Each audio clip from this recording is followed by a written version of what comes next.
আমরা শুনেছি 60 কোটি টাকা লেনদেন হয়েছে, কে করেছে, কার কাছে গিয়েছে। এবং কি আপনারা দেখতে পাচ্ছেন যে আমরা জুলাই বিপ্লবে একজনকে মাস্টার মাইন্ড বানিয়ে দিয়েছি।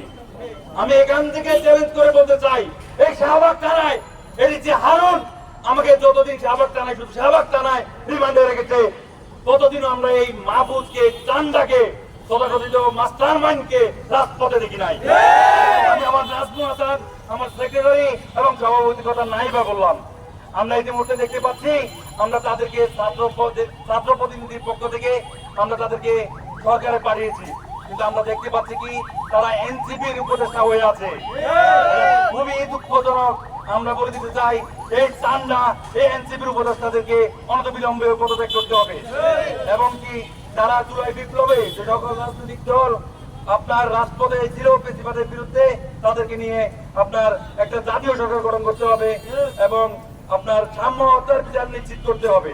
এবং কি প্রত্যেকটা ইউনিভার্সিটিতে আপনার ডাকসু বলেন, ছাত্র সংসদ নিশ্চিত করতে হবে।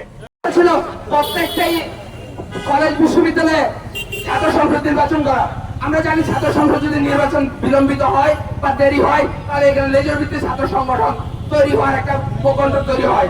আমরা চাই অতি দ্রুত দাবি যা আছে, যতগুলো প্রাইভেট যতগুলো পাবলিক বিশ্ববিদ্যালয় আছে, প্রত্যেকটাতে ছাত্র সংসদ নির্বাচন করতে হবে। লেজর ভিত্তিক ছাত্র রাজনীতি বন্ধ করতে হবে।